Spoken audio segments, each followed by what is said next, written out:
The rain fell hard that night, painting silver lines on the glass walls of the Orion Hotel.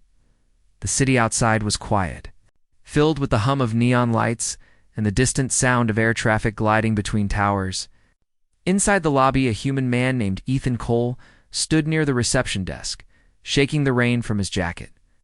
He looked tired, his eyes told stories of long days and sleepless nights. He had been traveling for weeks across neutral planets, fixing machines for trade stations and staying in cheap hotels that smelled of dust and recycled air. The Orion Hotel was different. It was clean, modern, and almost empty. Only a few guests moved quietly through the hallways, and the soft lights made everything feel calm. Ethan didn't plan to stay long. He just wanted a night of rest before heading toward the next human colony. After checking in, he'd walk toward the hotel lounge to grab a late meal. The place was dimly lit, with soft music playing through hidden speakers. There were only 3 people there: a robot cleaner, a bartender polishing glasses, and a woman sitting alone by the window. Ethan noticed her instantly. She had long, dark hair that shimmered slightly under the light, like strands of silver dust. Her skin was pale with a faint glow, and her eyes, those strange silver eyes, reflected the stars outside. She wasn't human, that much was clear, but she looked close enough to pass as one. Her clothes were elegant, yet simple. A long coat with flowing edges and faint markings that moved like living ink. When their eyes met, she smiled. It was a small smile, polite but warm. Something about it made Ethan pause. Most alien travelers avoided humans, especially after the long wars. Yet this one seemed unafraid. He hesitated, then walked to the counter and ordered coffee. The bartender nodded quietly and disappeared to prepare it. Ethan found a seat near the window, not far from her. After a few moments, she spoke. Her voice was soft, almost musical. "Long night?" she asked, turning her head slightly toward him. Ethan gave a short smile. "Feels like all my nights are long lately." "You, too." "I suppose," she said. "I travel for work. Tonight is my first night here." Studied her carefully. Her posture was calm, graceful, but her eyes were always watching, as if analyzing everything. "What kind of work?" he asked. "I'm a historian," she replied. "I study human culture. The way your people rebuild after loss." It caught his attention. "A historian studying humans? That's rare." She smiled again, this time with a trace of humor. "Your kind fascinates us. You survive in places where others give up. You find meaning in chaos. It's strange, but beautiful." Ethan leaned back in his chair, a little surprised. "Most people don't call humans beautiful." "I'm not most people," she said quietly. Before he could respond, the bartender brought his drink. Ethan nodded and took a sip, glancing out at the storm. The lightning reflected off her silver eyes, making them look almost alive. He wanted to ask her name, but didn't want to sound intrusive. Still, curiosity won. "So, historian, do you have a name?" "Lyra," she said simply. "And you are?" "Ethan." "Ethan," she repeated softly, almost testing the sound. "That's an old human name. It means strong or firm, doesn't it?" He raised an eyebrow. "You know that?" "I study languages too." Their conversation drifted from words to worlds. She asked him about human food, music, stories, and why humans built cities so high when the ground was still vast and empty. He answered simply, sometimes laughing at her deep curiosity. She listened as if every word mattered. The more they talked, the more Ethan felt that time had slowed down. The storm outside seemed far away, and the empty lounge felt like a quiet universe for just the two of them. But beneath her calm tone, Ethan sensed something else: sadness. Her eyes carried a weight, something she wasn't saying. When the clock near the bar struck midnight, Lyra stood up. "It's late. You should rest," she said. "You too," Ethan replied. "Where's your room?" "Top floor," she said with a faint smile. "I like the view." He nodded, but as she turned to leave, something on her wrist caught his eye, a bracelet of light. Not metal, not cloth light itself, softly pulsing. The pattern shifted like code. She noticed his stare and quickly hid it under her sleeve. "Just an accessory," she said quickly. Ethan didn't believe her, but he didn't press. When she disappeared into the elevator, he felt the strange silence return. He finished his coffee, then headed to his room. The hallway was long and quiet, with lights that dimmed automatically as he walked. His door unlocked with a soft chime, and he stepped inside. The room was simple but neat. A bed, a desk, a window with a view of the storm clouds rolling across the city. Ethan tossed his jacket onto the chair and sat by the window. Something about that woman stayed in his mind, the way she spoke, her eyes, her calmness. He opened his datapad and checked the hotel's guest registry. There was no Lyra listed. He frowned. Maybe she had used an alias. He decided not to think too much about it. But as he set the pad down, the screen flickered. A message flashed briefly, then disappeared.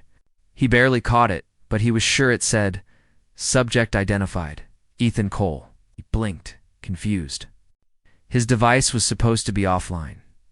Outside, lightning lit up the city again. Now for a moment, he thought he saw a shape on the rooftop, a small drone hovering in the rain. Then it was gone. He tried to shake it off and went to bed. Sleep didn't come easily. His mind kept returning to Lyra's silver eyes and that strange pulse of light beneath her skin. Somewhere deep in the hotel, hidden machinery hummed to life.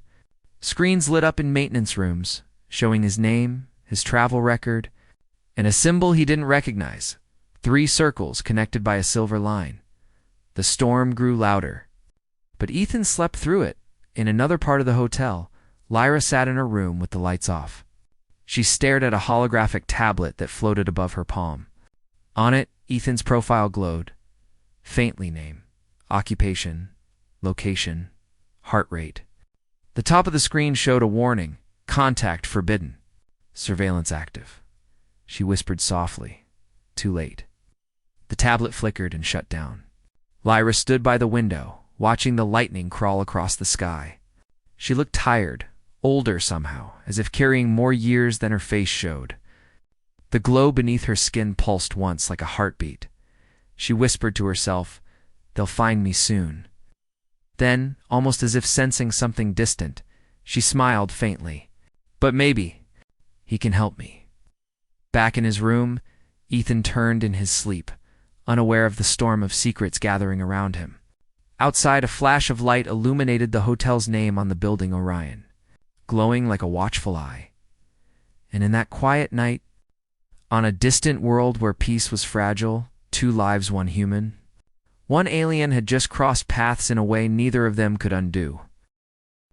The morning light slipped through the half-open curtains of Ethan's room. The storm had passed, leaving the sky washed clean in silver.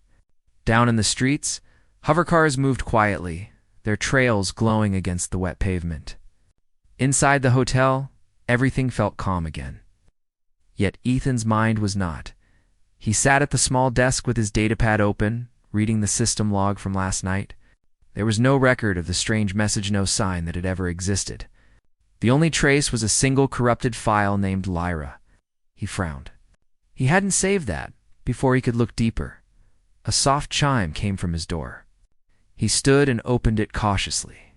Lyra was there, still dressed in the same flowing coat, her hair slightly damp, as if she had just come in from the balcony. "Good morning, Ethan," she said gently. He blinked. "Morning. I didn't expect you here." "I thought we could have breakfast together," she said, her tone calm, but her eyes restless. "There are some things I want to tell you." Ethan hesitated. Something about her seemed different, tighter, as if she was carrying invisible weight. Still, curiosity won. "Sure," he said finally. "Give me a minute." They met in the hotel's dining area. The place was almost empty except for a few staff bots moving between tables. Through the tall windows, sunlight spread over the city's metallic skyline. Lyra sat across from him, stirring her tea without drinking it. Ethan watched her quietly, trying to read her expression. "You said last night you study human culture," he began. "That's still true?" She smiled faintly. "It's true, but not the whole truth." Ethan waited. I work for the Zenari Concord, the empire you humans fought against, she said finally. My assignment was to study post-war recovery, to learn how your species rebuilds after destruction. Ethan froze, his hand still on the mug. You're Zenari. Yes.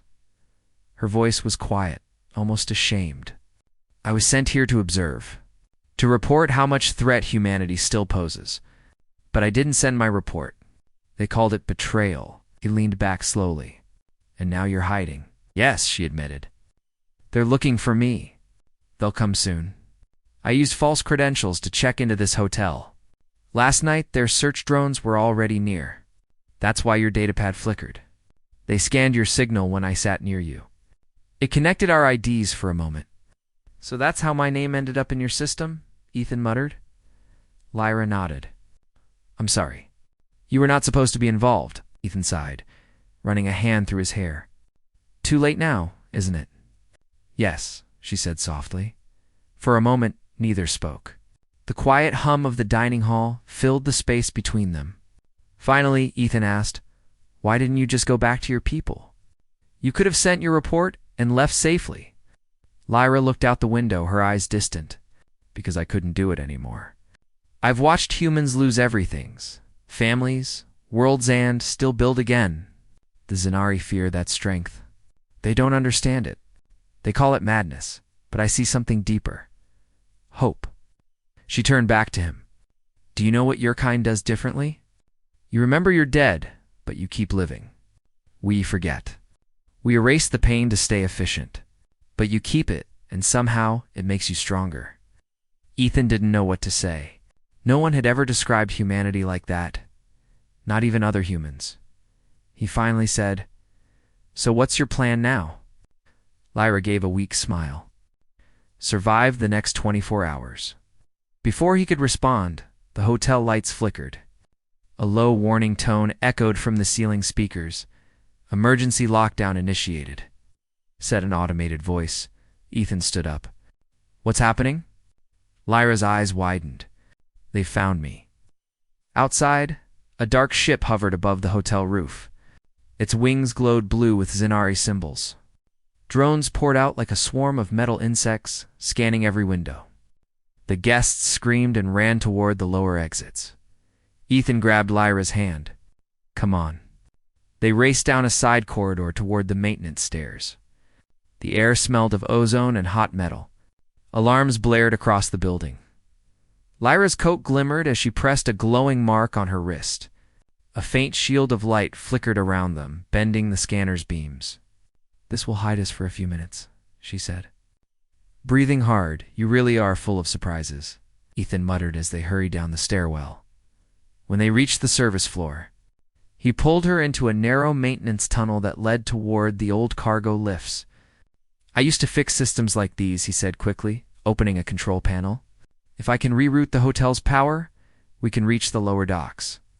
Lyra watched him work, sparks flashing from the wires. You're risking your life for me, Ethan. You don't even know me. He didn't look up. I don't need to. You're being hunted for doing the right thing. That's enough. She stared at him for a moment, her silver eyes softening. Humans, she whispered. Always reckless. Always noble. He smiled faintly. We try. The corridor trembled as something heavy landed above them. Ethan slammed the control panel shut. Done. Elevator's working again. Go. They stepped into the lift. It dropped fast, lights flickering as the sound of explosions echoed overhead. Lyra clutched the rail tightly, her face pale. Why are they after you personally? Ethan asked between breaths. Because I have data that could end the Concord's authority, she said. Proof that humans are not a threat, but a chance for peace. If that truth spreads, the war machine will collapse. So they'd rather kill you than let that happen. Yes, the elevator jolted to a stop. The doors opened to a dim underground hangar filled with old vehicles. Dust floated in the air. Ethan looked around quickly. We can use one of these hover trucks to escape.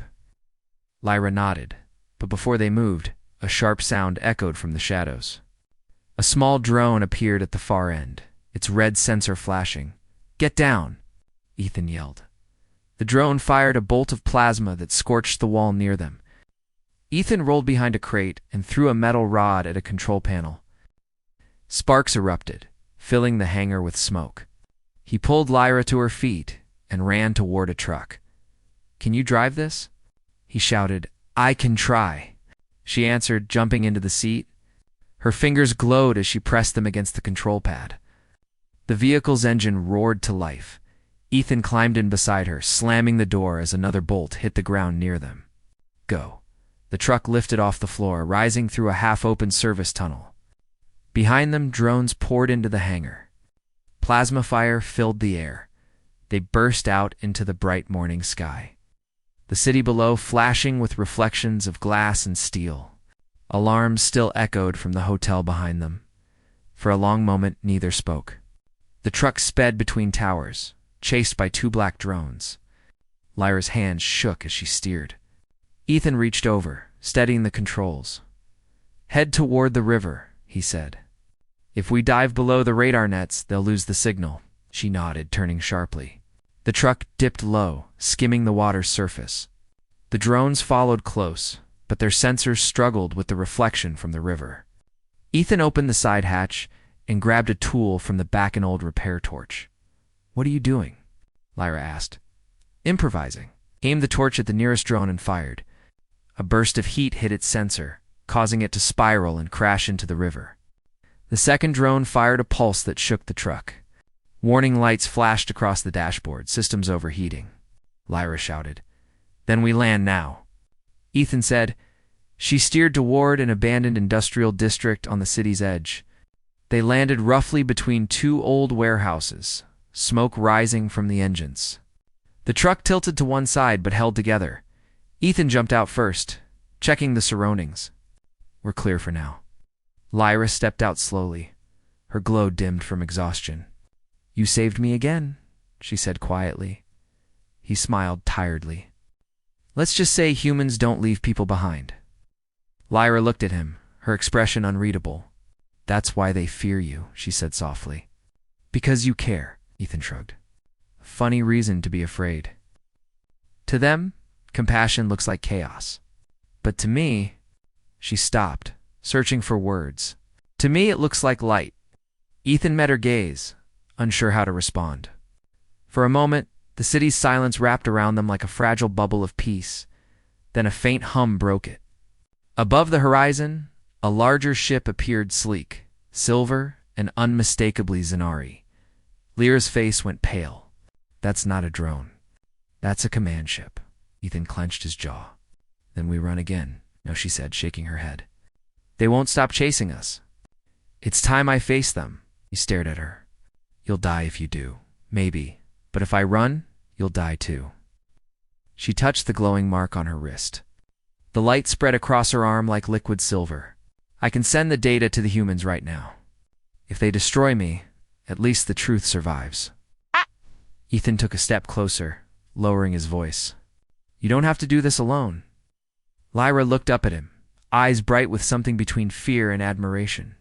"Then stay with me just a little longer." He nodded. "Always." The wind rose around them as the Zenari ship descended through the clouds, casting a shadow over the ruins. And as the light flared across the broken concrete, two figures stood side by side, one human, one alien ready to face whatever came next. The air trembled as the Zenari command ship descended over the ruined industrial district. Its silver hull reflected the rising sun, covering everything below in cold light. Ethan shielded his eyes and looked up at the giant craft.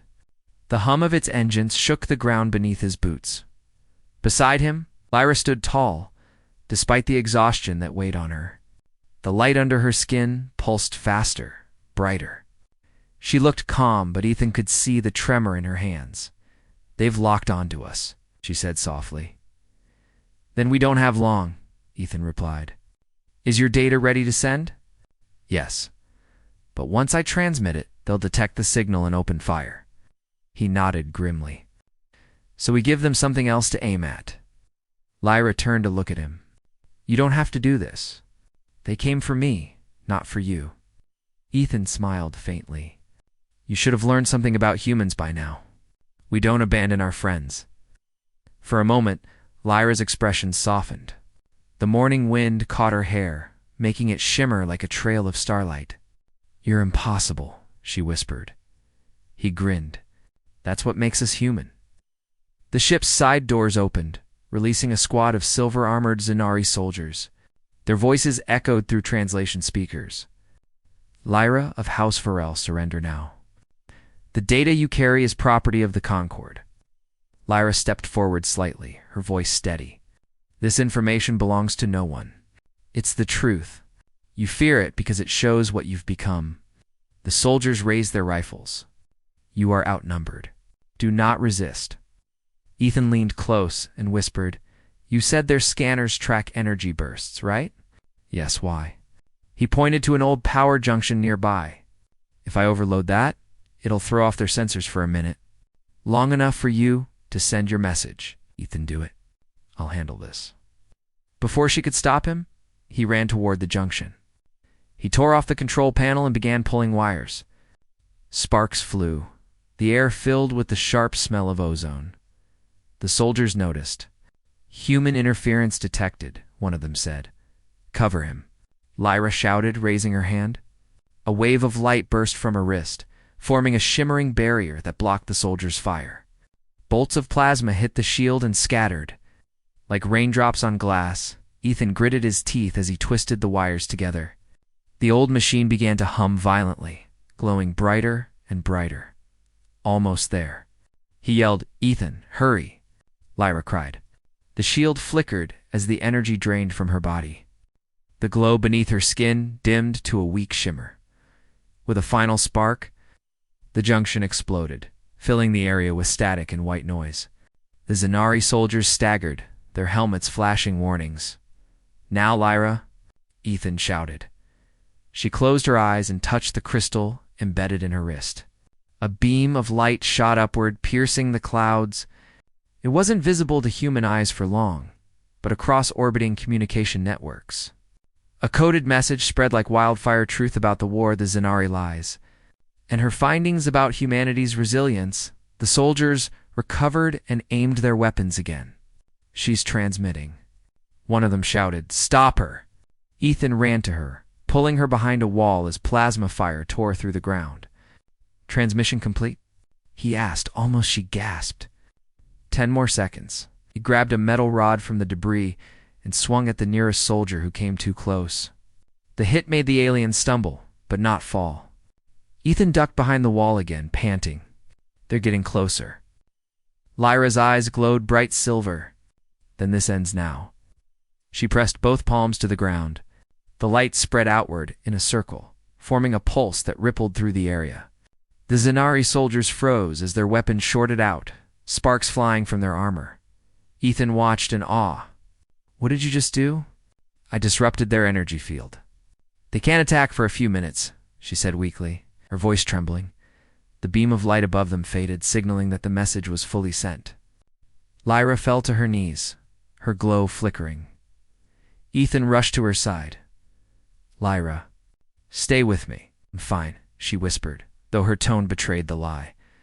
The transmission drained my core energy. I just need to rest. He held her gently. We have to move before they reboot. She nodded faintly, leaning on him for support. Together, they slipped through the smoke and rubble, heading toward an old rail tunnel nearby. Inside the tunnel, the air was cool and quiet. Only distant echoes of the battle reached them. Ethan found an old maintenance room and guided her inside. She collapsed into a chair, breathing slowly. The light under her skin glowed dim but steady. You saved us both, Ethan said softly. She looked up, smiling weakly. No, you did. You risked everything for me, he shrugged. Guess that makes us even.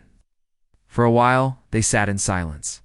Dust floated in the air, lit by the sunlight that streamed faintly through cracks in the ceiling. Lyra finally spoke. Do you think they'll come again? They might, Ethan said. But now the message is out. The humans will know. Your truth will spread. She nodded slowly.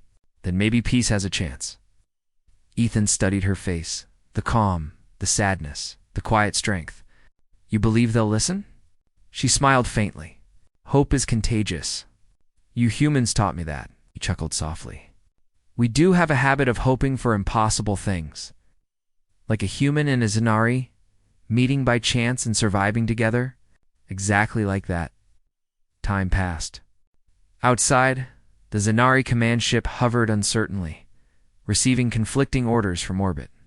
The message Lyra had sent had reached both human and alien communication networks. It revealed the truth that the Zanari leadership had hidden the peace agreements. Prolonging war to maintain power, Ethan and Lyra remained hidden. Watching as the great ship slowly ascended and disappeared beyond the clouds, she sighed in relief. They won't risk attacking again. The truth is already spreading. Ethan leaned against the wall, finally letting himself breathe. Then it's over.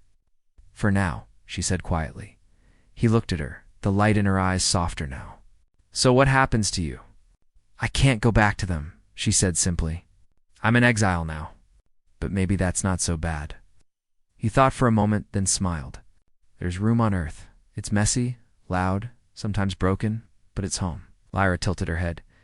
Would they accept me? Some won't, but some will. Humanity's stubborn like that.